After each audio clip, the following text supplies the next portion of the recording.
What if I told you that the most influential movements in American Christianity didn't spread through churches, denominations, or doctrine, but through informal relationships, elite mentorships, and silence? What if power moved around institutions rather than through them, and theology was shaped afterward to justify what had already happened?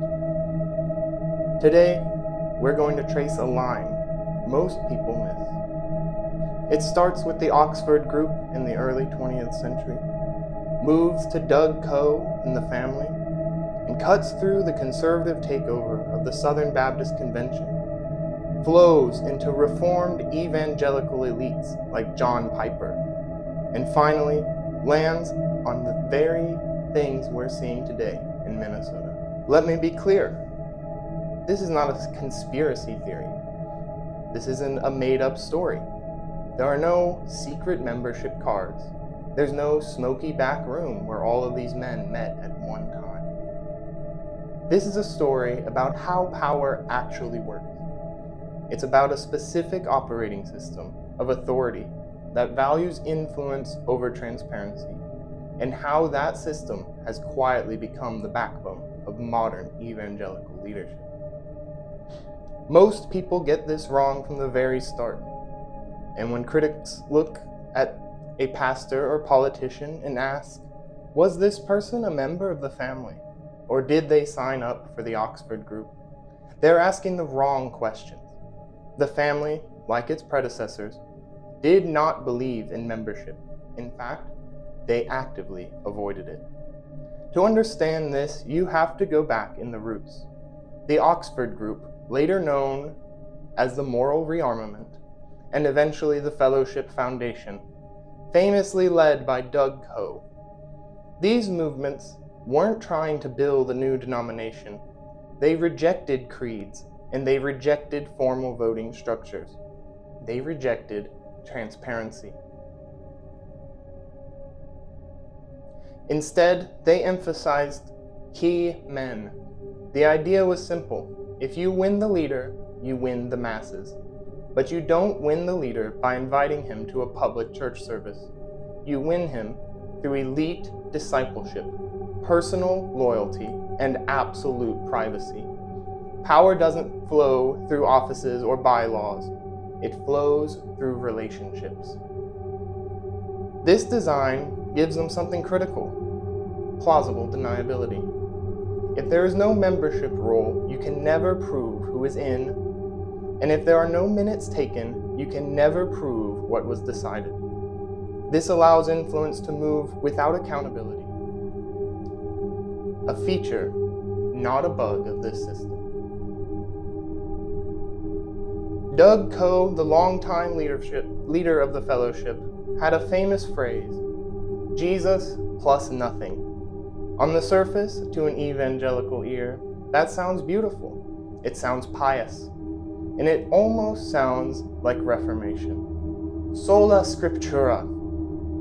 But as people like Jeff Shartlet and former people like me have come out to say, Jesus plus nothing doesn't mean Jesus plus nothing else but Scripture. It means Jesus as a new authority figure, separated from the constraints of doctrine, church history, or democratic accountability. It meant obedience without theology, power without structure. Think about the implications of that. If doctrine creates boundaries, And if it tells you what a leader cannot do, then removing the doctrine creates freedom for the leader, not for the parishioners. This isn't Reformed theology. In fact, many Reformed theologians would call it heresy. But there is a crucial link. The philosophy creates the conditions where theology can later be used to stabilize power. It prepares the soil for a leader who answers only to God and to the specific brothers he is in covenant with. This brings us to an event. Every February, the most powerful people on earth gather in a ballroom in Washington, D.C. It is the only event where the President of the United States is required by custom, if not law, to break bread with the opposition. They call this the National Prayer Breakfast. To the public, it is a display of bipartisan humility, a moment where the gears of the state pause for the divine. But this breakfast is not a government institution. It is the recruiting ground for a private organization that has no membership lists and no official name. They are known as the Fellowship Foundation, or simply the family. For 90 years, they have operated on a single radical premise. The down and out, the poor, the hungry, the weak, are not the agent of change. God's true interest lies with the up and out, the wolf, the king, the dictator. This is the story of how an invisible army was built to protect capitalism from democracy, using Jesus as the ultimate political technology.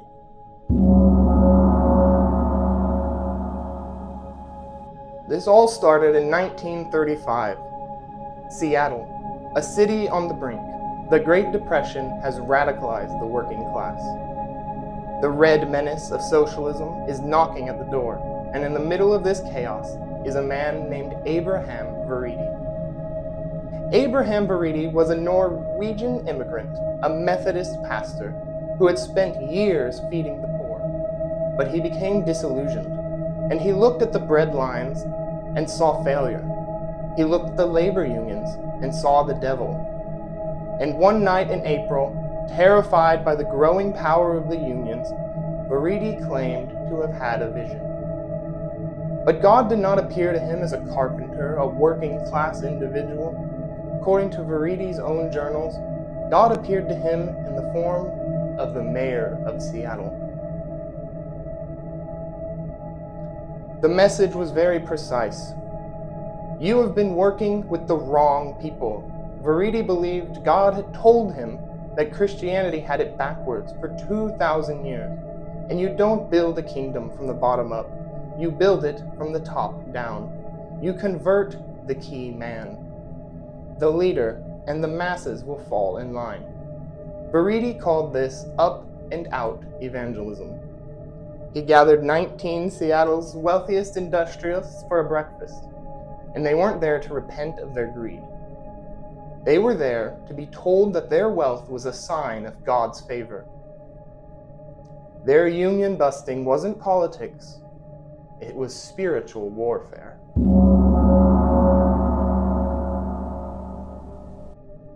To scale his vision, Vereide needed a method, and he found it in a man named Frank Buchman. The leader of the Oxford group, Buchman taught this idea of quiet time, which is emptying one's mind to receive direct orders from God. But Buchman also taught something else, something far darker. Buchman is quoting as saying, "I thank heaven for a man like Adolf Hitler, who built a front line of defense against the Antichrist of communism." This wasn't an accidental slip. It was the core of the philosophy. A strong man, even a fascist one, is preferable to a socialist. In 1945, Abraham Vereide, after the war was over and the Holocaust had been exposed and the world was demanding justice, Abraham Vereide was flying to Germany on a much different mission. He wasn't there to comfort victims. He was there to visit the prisoners of war.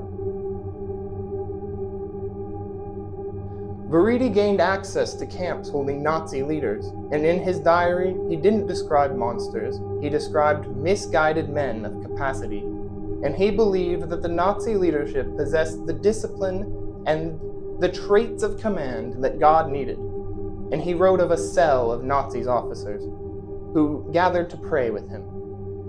But what actually happened to these men? The most chilling success story is that of Hermann J. Abs. Abs was a director of Deutsche Bank during the Third Reich, and he sat on the board of IG Farben, the company that built Auschwitz. And by all rights, he should have been at Nuremberg. But Veridi saw him as a key man, and through the intervention of the Fellowship and the US State Department, Abs was spared. He was rebranded as a Christian leader, essential for the rebuilding of the West and rebuilding of West Germany.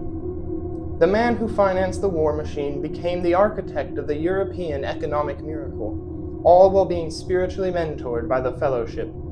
This was the up-and-out philosophy in action. A war criminal is just a future leader who hasn't been prayed for yet.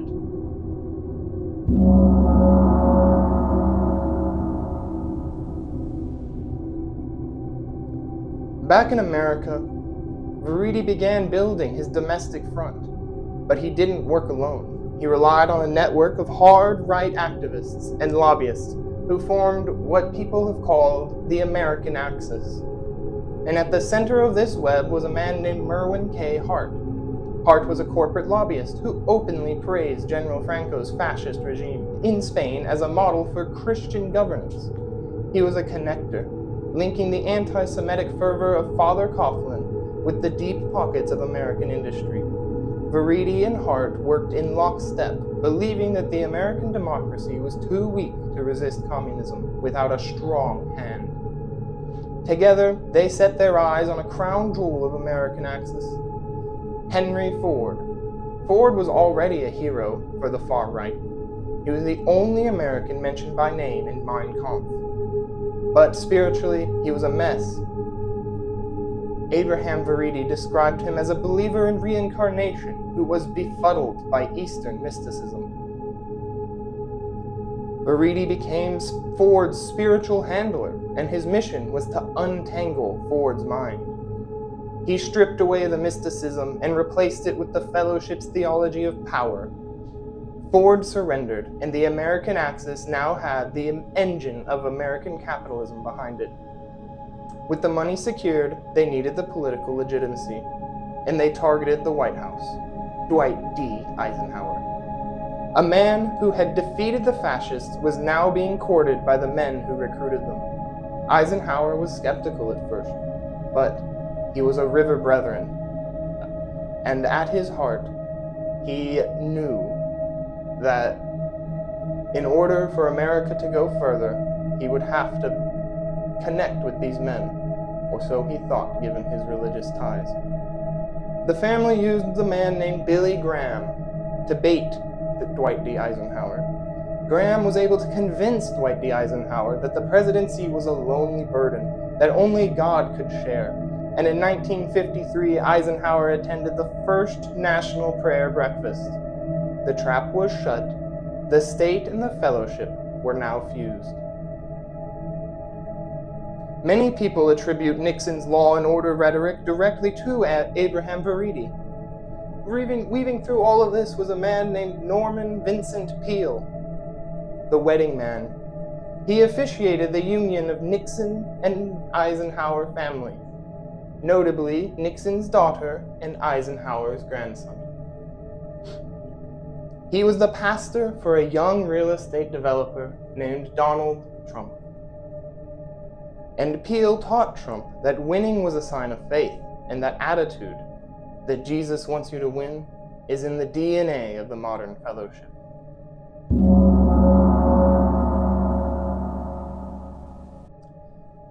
Now we have to look at the Southern Baptist Convention, because we already talked about Billy Graham, and where was he a member of? Now let's look at the Southern Baptist Convention, and in the late 20th century, the SBC underwent a massive shift. often called the conservative resurgence. We usually talk about this as a battle over the Bible, inerrancy versus liberalism, and that was a part of it. But if you look at how it happened, it wasn't a revival, it was a procedural takeover. Figures like Paul Pressler didn't win by preaching better sermons, they won by understanding the machinery. Voting blocks, capturing trustee boards, demanding institutional loyalty, and maintaining strategic silence among the leadership. Pressler realized if you capture the presidency, you capture the theology. He called this going for the jugular. And by the late 1970s, the fellowship had captured the leaders, but they had a problem. They didn't yet have the foot soldiers. The largest Protestant denomination in America, the Southern Baptist Convention, was controlled by moderates who cared about social justice and disliked politics. In 1979, at the Houston Astrodome, Pressler and Patterson orchestrated what is now known as the conservative resurgence, or simply the takeover. They did this from skyboxes high above the arena, directing busloads of fundamentalist voters to the floor, using walkie-talkies. This skybox meeting was a political coup disguised as a prayer meeting. Paul Pressler wasn't a pastor, he was the Texas Appeals Court judge. He didn't look at the church as a spiritual body, he looked at it as a corporation with a vulnerability. He studied the SBC Constitution and found a loophole that no one else had noticed. The president of the convention had the power to appoint the committees, and the committees appointed the boards, and the boards hired the seminary professors. While Pressler worked the internal machinery, Jerry Falwell worked the outside, and Falwell, the founder of the moral majority, did what the fellowship had always avoided. He got loud, and he told evangelicals that it was their duty to vote, to judge, and to rule. Here's the point. If you miss this, you miss everything. You don't need Doug Coe in the room for this method to align with fellowship logic. The operating system is the same. Form informal alliances, prioritize loyalty over transparency, protect the mission by protecting the leaders. This was a lay-driven elite strategy. It taught a generation of pastors that the way to save the church was not just through prayer, but through seizing the levers of power and holding them tight. The fellowship's theology that the key man is chosen by God and therefore above the law created a culture of silence that protects predators for decades. Look at the Southern Baptists, look at Paul Pressler, look at what these men were accused of. This brings us to John Piper, and I want to be clear here. John Piper is not Doug Coe. He is not a political operator like Paul Pressler, and he's not Norman Vincent Peale, actively involved in marrying elites. This is exactly why he matters, though. By the 1990s and the 2000s, raw political power structure needed a soul, and it needed theological legitimacy. Piper provided that. Piper brought serious theology, moral gravity, and spiritual credibility. Bethlehem Baptist Church and Desiring God became elite formation centers, and they became the gatekeepers of serious Christianity. Piper didn't build the power structure, he legitimized the men who inherited it. His theology emphasizes very specific things: authority, submission, God-oriented hierarchy in the home and the church. And again, these concepts aren't wrong necessarily, but when you plug a theology of absolute submission into a power structure built on opaque elite loyalty, you create a very dangerous compound. Piper provided theological support for the SBC's membership. To understand the psychology of Donald Trump, we have to look at one more person here. Peale was a direct pastor of Donald Trump. Donald Trump grew up in Peale's church, absorbing Peale's worldview. Peale's worldview of success equals blessing, confidence equals faith, and cruciality and self-criticism is a weakness. All of these things are directly instilled in Donald Trump by Norman Vincent Peale, a member of the family. The family absorbed something similar, though: loyalty over accountability. Power is evidence of God's calling. The SBC elites absorbed these methods. And that brings us to the present, to Minnesota, to Jonathan Parnell and the city's church. Jonathan Parnell is downstream of this entire history. He is not an outlier. He is not a rogue pastor. He is the theological result of this system. Reformed theology, the serious, heavy doctrine of men like Piper, arrived later. And it didn't create this culture of immunity. It acted as the moral stabilizer, and it gave high-minded vocabulary to raw power. It allowed leaders to look at their lack of transparency and call it protecting the flock. The family owns a house in D.C., known as the C Street House. It was here that Abraham Veridi passed the torch to Doug Coe, who operated out of the C Street House. Doug Coe refined the vision, morphing the family into a deeper and more secretive group. He fathered the idea of Jesus plus nothing, and today the legacy lives through people like Mike Johnson, who is a C Streeter, a proud C Streeter, who stays with the family, but also a firm member of the Southern Baptist Convention. All of these legacies are intertwined, and we see them appearing today. By 2021, the fellowship had a problem, though. The conservative resurgence had delivered the voters, the prayer breakfast had delivered the leaders, but the foot soldiers and the militias, the Proud Boys, they were messy and they were a liability. The fellowship realized that a mob is dangerous, but a mob with a badge is an army. And we're seeing the beginning of a transformation, the morphing of the MAGA militia into the legitimate authority of the state. In 2026, St. Paul, Minnesota, the location, City's Church, a plant from the family-controlled SBC network of John Piper. This isn't a place of worship, it is a family asset, a piece of territory held by this invisible army. The City's Church represents a leadership culture influenced by Piper's theology, trained in SBC elite networks, and operating on church planting models that centralize authority.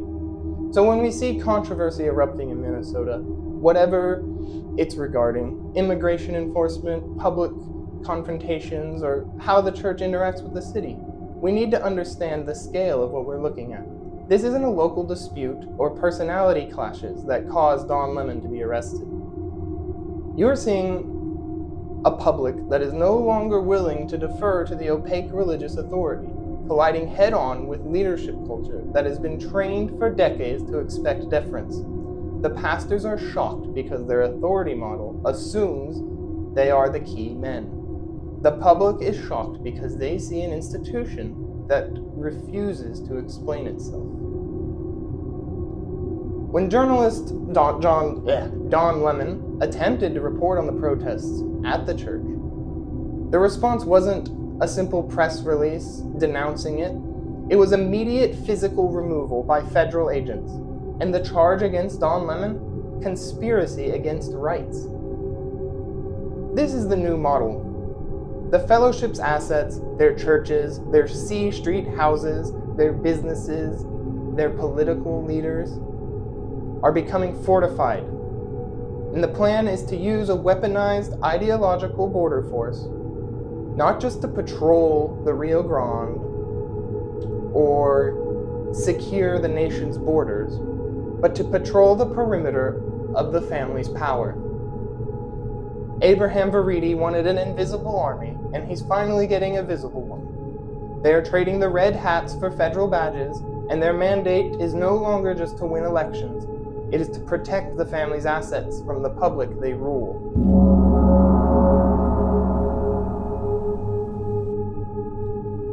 And while this Praetorian Guard secures the streets, the final battle is being won in the courts.